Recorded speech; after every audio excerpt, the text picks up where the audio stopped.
Hello, Wake Up New Zealand. Well, who determines what your children's education is going to be? You might say, oh, the government, Minister of Education. Let's go a bit beyond that. Who is behind the Minister of Education and this government that determines the education of children across New Zealand? The unelected global bodies that determine your children's education in New Zealand are the UN and the World Economic Forum. The Global One World Co-Governance, an official memorandum of partnership between the UN and WEF, took place on the 13th of June 2019. That was an official partnership, but they had been collaborating in an unofficial partnership for quite some decades. Since 2008, the financial crash, that was when the WEF, Klaus Schwab, called together masses of CEOs of corporations and global leaders. As he gathered them together, he asked them a question. What do you want the global economy to look like in the future? Voila, this is what you've got today. So the following year, he introduced what was called the Global Redesign Initiative. It was a report that was 604 pages long. Well, I've sort of researched some of that, and all I see in that is Agenda 21, Agenda 2030, the Great Reset, and the Fourth Industrial Revolution, all wrapped up in that one document. One of the key people who helped plan that document, produce it, was Mark Malloch Brown of Open Societies Foundation, George Soros. Yes, so that was George Soros's Open Foundation's philanthropy worldwide, the greatest funder of these sort of things.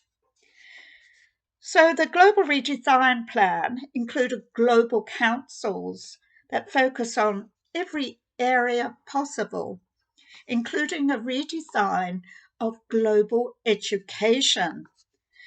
The partnership between the World Economic Forum and UNESCO, UN. The redesigning of global education framework worldwide to include global citizenship and firstly, the MDGs, the Millennium Development Goals. Now, that was in 2000. Then later in 2050, embedded into the global education was the 2015 UN Agenda 2030 SDGs, namely SDG number 4. That was done because in 2000, the MDGs time had lapsed, so they brought in the 2015 UN Agenda 2030 SDGs.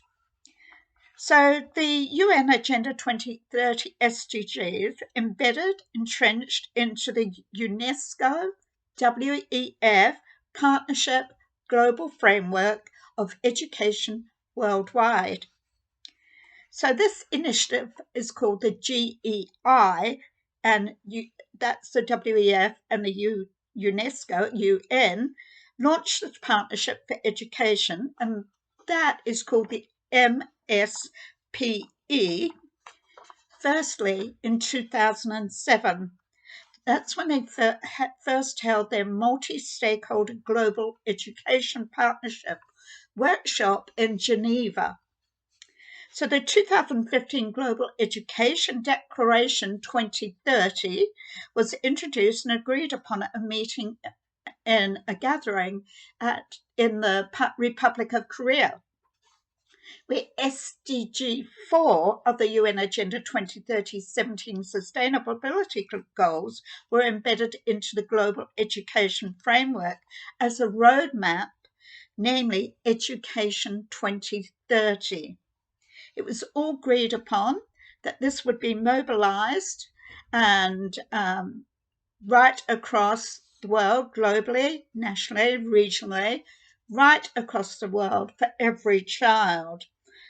And the new global education agenda to propose ways for its coordination, financing, monitorizing, regionally, globally, and nationally.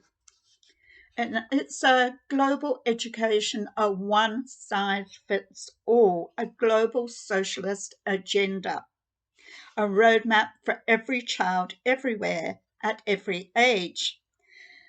So at this attendance in where this Global Education Declaration 2030 was introduced, who was there? There was 130 governments represented and other ministers at this Korean conference, and also high-level government officials, NGOs, CEOs of organisations, stakeholders that collaborate with the UNDP, UNFPA, the UNHC, UNICEF, and many UN agencies, UN Women, and the World Bank.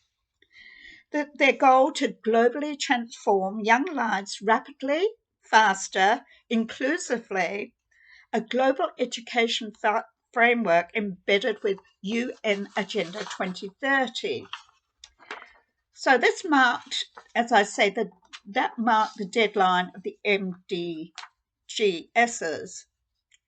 So Helen Clark was at that meeting in Korea, in the Republic of Korea, where the Global Declaration of Education was introduced. She gave a speech, and in that speech, she included today's 2/3 of the world are illiterate adults, they are women. Today, education is an unparalleled catalyst for change to empower women and girls to take charge of their lives as agents of change. And that's what she said. That was included in her speech. So Helen Clark said she fully supported the Global Education Declaration of 2030, and so did the global elites, of course, but they're never going to give up until they lose their wealth and their power. So no elephants in the room have left Parliament when it comes to Helen Clark and to Jacinda Ardern, because on the 27th of January, Helen Clark was at the Davos meeting this year, along with Malak Brown, who was a key person in designing the WEF Global Redesign Initiative. They're all still there. And of course, Malak Brown, he was the president of Soros's Open Societies Foundation. And also Ardern, she is now a special envoy, as Chris Hipkins has given her a special role to work with Macron to keep up the continuance of the Christchurch call worldwide.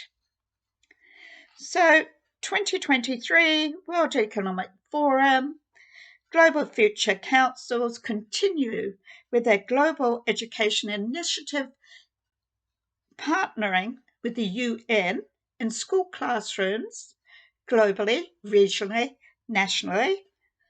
As you see, the dumbing down of education, replacing education with ideology, the politicization of education, the sexualization of education that was introduced by UN, UNESCO under an anti-bullying study before year 2000.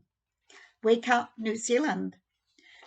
These are the entities, the non-elected global entities that are determining your child's education.